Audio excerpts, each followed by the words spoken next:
The fall of P Diddy. In March 2024, federal agents from the US Department of Homeland Security raided several homes belonging to hip-hop billionaire Sean P. Diddy Combs. 6 months later, the entertainment mogul was charged with an array of federal crimes, which could potentially put him away for life, including racketeering conspiracy, sex trafficking by force, fraud or coercion, and interstate transportation for prostitution. For decades leading up to his arrest, Combs held an iconic status in the hip-hop world as one of the genre's pioneering artists, producers, and record executives. He's also a successful entrepreneur who launched his namesake clothing line Sean John, served as the brand ambassador for Sea Rock Vodka, and pursued other money-making projects which helped him to become one of the richest and most powerful musicians of all time. Just a year prior to his arrest, Combs was given a key to New York City by Big Apple Mayor Eric Adams, reflecting the far-reaching effects of his fame. The events that followed marked a swift and sudden downfall that he's unlikely to ever recover from. And while news of his alleged crimes shocked many, others have claimed that his illegal activities have more or less been an open secret among inner circles of the rich and famous for years, or possibly even decades. Just ask comedian and actor Cat Williams and singer Jaguar Wright. Cat Williams addressed Diddy during an interview with Club Shay Shay and predicted the Bad Boy Records founder would be catching hell in 2024. He said, "I had to turn down $50 million 4 times to protect my integrity." Williams then goes on to say, "Because P. Diddy be wanting to party, and you gotta tell him no." Just to protect my integrity and that virgin hole I was telling you about. Right, because P. Diddy be wanting to party. And you gotta tell him no. You got to tell him no. I did. Criminal allegations. Federal prosecutors are accusing Combs of engaging in a years-long pattern of abuse, bribery, forced labor, human trafficking, arson, and other crimes dating at least as far back as 2008. These activities allegedly occurred on a systematic enough level to constitute a criminal enterprise. According to a grand jury indictment that was unsealed in the days following his arrest, Combs often lured his victims under the guise of a traditional romantic relationship, then compelled them to engage in illicit acts with escorts in drug-fueled sessions known as freak-offs. These sessions sometimes lasted for days and were allegedly filmed by Combs, who directed the participants to perform specific acts while he watched for his own gratification. In order to keep his victims compliant, prosecutors say he fed them GHB, ketamine, and ecstasy. Combs is also accused of obtaining compliance by threatening, intimidating, and using violence against his victims. These tactics include threatening to cut off financial support or housing, and to leak videos of the explicit activity that the victims were being ordered to engage in, promising career opportunities, monitoring victims' whereabouts, and even controlling their appearance.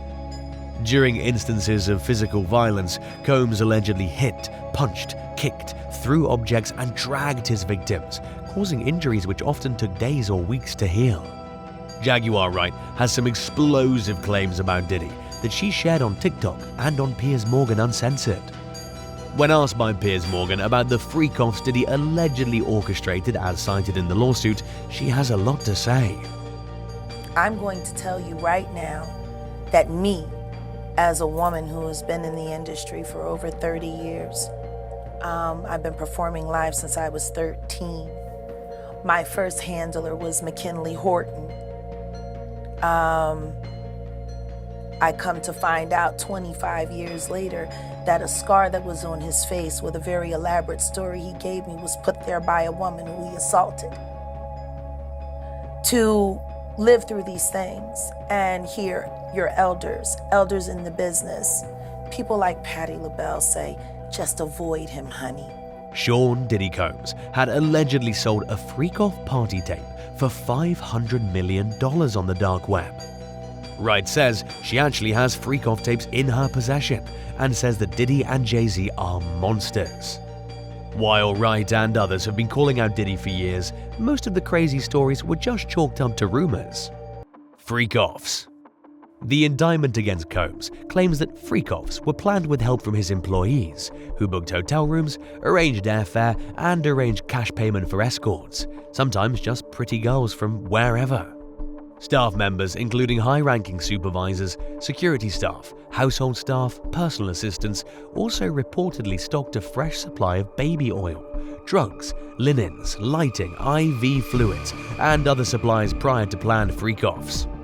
Combs is accused of being the boss of a criminal enterprise that specialized in hosting freak-offs, which have reportedly been happening for upwards of 15 years. According to the indictment listing his charges, these sessions typically involved multiple escorts, who were often flown in from out of state. Victims were not always aware that they were being filmed, and they often became so physically exhausted that they and Combs received IV fluids after these events. According to prosecutors, hotel rooms often sustained significant damages during freak-offs. For example, in 2012, he paid $46,000 to cover damages to a penthouse hotel room in New York City. Combs' employees reportedly cleaned hotel rooms after freak-offs in an attempt to mitigate the damages. During the raids on Combs' properties, federal agents found drugs, over 1,000 bottles of baby oil, and other freak-off supplies. The question everyone's asking is why so much? They seized dozens of videos that were recorded during freak-offs, which were found on some of the more than 90 devices and cloud accounts that were found during searches of Combs' properties. Investigators also uncovered hotel, phone, and financial records that they say will corroborate the allegations against Combs in court. Everyone is now waiting to see if any of those videos will get leaked or who was involved. Lawsuits. In 2017, Combs was sued by his former chef, Cindy Rueda, for harassment and other mistreatment. The case was settled for an undisclosed amount in 2019, and it failed to garner the kind of widespread disapproval Combs is currently facing. Diddy's sudden fall from grace came amid a more recent wave of lawsuits containing similar allegations to those laid out in the indictment against him. Among these is a case filed in 2023 by R&B singer Cassie Ventura, who dated Combs on and off for about a decade starting in 2007. She was 19 at the time and Combs was 37. Ventura accused Combs of luring her into a cycle of abuse, much like the activities described in the indictment, including being fed drugs and compelled to engage in illicit acts with paid male courtesans. The lawsuit claimed that the mistreatment occurred throughout the entirety of the relationship. During one of the former couple's off periods, Ventura dated the rapper Scott Mescudi, a rapper better known as Kid Cudi. In the lawsuit, she accused Combs of blowing up Kid Cudi's car in Los Angeles in 2012. The case was settled under undisclosed terms, but this was just the first of a growing number of civil cases that have been filed against Combs since. Just a week or so after news of Ventura's lawsuit broke, 2 additional plaintiffs filed lawsuits, accusing Combs of abuse dating back to the early 90s. Combs denied the allegations, but the lawsuits kept coming. One of Diddy's accusers, Chicago-based record producer Rodney Jones Jr., claimed that he was coerced into acquiring drugs and hiring escorts after he agreed to work with Combs for what he thought was a music-related job. Jones also accused Combs of threatening him and forcing him to engage in intimacy with escorts. Dawn Richard, a former member of the girl band Danity Kane, which Combs oversaw the creation of, is suing for assault and inhumane working conditions. She claims that she was groped, assaulted, falsely imprisoned, and subjected to other abuses, including having her pay withheld. Another woman, Grace O'Markey, claims that she was assaulted by Combs' son while working for the family aboard a chartered yacht as a deckhand in late 2022. In her lawsuit, she describes a revolving door of escorts, who are often lying incapacitated all over the boat, and A-list attendees. One victim claims that Combs would often arrange for her to travel to his various homes and send cars to her house without even consulting her. She says she wound up pregnant with Combs' child after being assaulted, and that Combs' ex-girlfriend harassed her in an attempt to convince her to terminate the pregnancy. She refused and ended up suffering a miscarriage. Less than a week before Diddy's arrest, 51-year-old Michigan inmate Derek Lee Cardello Smith was awarded a $100 million default judgment. The decision was made after Combs failed to answer in court to allegations that he'd touched Cardello Smith inappropriately while they were getting it on with women in each other's presence. The judge was set aside due to concerns over whether Cardello Smith submitted the filing paperwork properly, and the case, among others, is ongoing.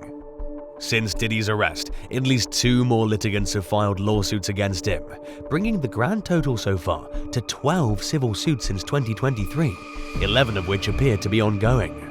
Many of the plaintiffs claim they were drugged without their consent and accuse Combs of using his hired security to limit or influence their movements. And at least one victim is accusing a security guard of participating directly in an assault against her.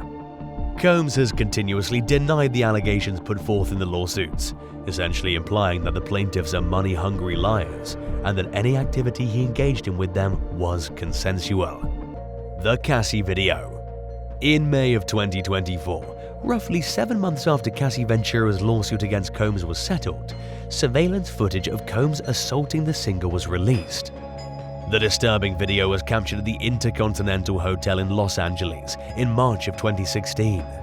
It appears to show Combs, who was clad only in a bath towel, chasing Ventura down a hallway as she tried to leave the hotel. He grabbed the young woman and slammed her to the floor, then kicked her repeatedly. Carrying Ventura's bag in one hand, Combs dragged her back to the room.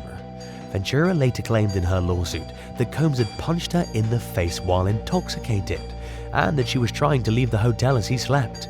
But as the video shows, he woke up and flew into a rage. Combs could also be seen throwing a vase at Ventura in the hotel hallway. 2 days after the footage surfaced, Combs made a video apologizing for his actions, which he described as inexcusable. I make no excuses. My behavior on that video is inexcusable.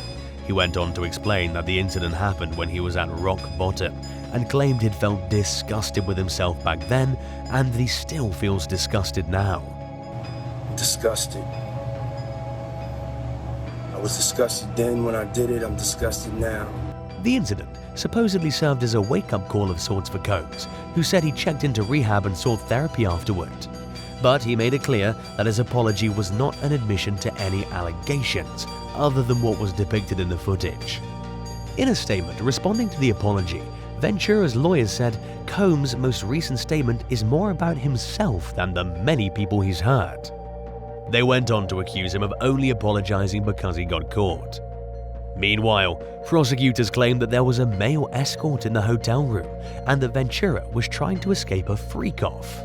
According to court documents, Combs offered a hotel security guard a stack of cash in exchange for his silence about the incident.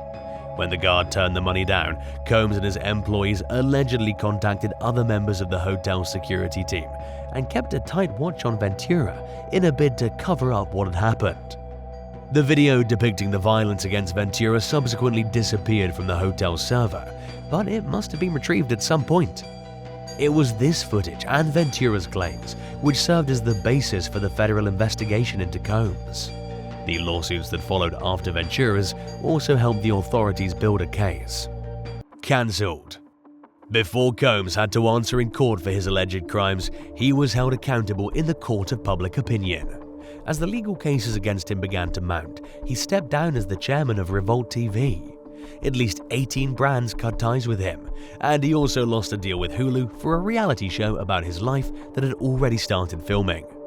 In December 2023, feminist and survivor advocacy group Ultraviolet started a public petition urging the Recording Academy to revoke Diddy's 2024 Grammy nomination for Progressive R&B Album. The nomination wasn't revoked, but Combs was absent from the Grammys and he didn't win the award. He also returned his key to New York City at the request of the mayor's office, which condemned him for his alleged crimes and voiced its support for survivors of gender-based violence. After having his power go unchecked for so long, it seemed like Combs had been cancelled almost overnight. He's repeatedly maintained his innocence, but continues to lose support as more and more allegations come to light. Facing justice. The day after his arrest, Combs went before a judge and pleaded not guilty to the charges he's facing. He was denied bail due to various concerns, including his substance abuse and anger issues, combined with the fact that the types of crimes he's accused of tend to occur behind closed doors. His lawyer appealed the decision the next day, telling a different judge that Combs was willing to post a $50 million bond and submit to extremely strict conditions, including house arrest, weekly drug testing, and surrendering his passport. The attorney insisted that Combs is not a danger to the public, claiming that he'd only ever engaged in consensual acts with the victims in the case. The prosecution argued the opposite, describing the defendant as both a danger to the public and a flight risk. According to prosecutors, Combs had already bombarded some of his former employees with phone calls in the months leading up to his arrest, in an attempt to garner their support or at least pressure them to stay silent. He'd also called some victims and witnesses and fed them a false narrative. The judge, Andrew L. Carter Jr., expressed concerns about potential witness intimidation and threats. Bail was denied for a second time, leaving Combs with no choice but to acclimate to life behind bars for the time being. He's currently behind bars at Brooklyn's infamous Metropolitan Detention Center, where he's being housed in a unit for inmates who are considered in need of special protection. Combs' lawyers have vowed to continue trying to get him out of jail, especially since they believe he may be a target for violence, even though the judge has ordered for him to remain behind bars until trial. They're also sticking to the narrative that he's a loving family man and proven philanthropist who spent the last 30 years building an empire. The defense attorneys deny that Combs is a criminal and say that he looks forward to clearing his name. Prosecutors, on the other hand, say they've interviewed more than 50 victims and witnesses who saw or experienced Combs' abuse firsthand. They expect that number to increase as they continue to conduct interviews amid the ongoing investigation, and have encouraged any other witnesses or survivors to come forward as soon as possible. If convicted of the trafficking charge, Combs could face up to life in prison, while the trafficking charge carries a mandatory minimum sentence of 15 years. He could also end up facing more charges, depending on the nature of the investigation's findings. So far, none of Combs' employees have been charged in connection with his alleged crimes. This case is still ongoing, so stay tuned and let us know what other cases you'd like us to cover in the comments below. Be sure to subscribe and make sure you don't end up on our list.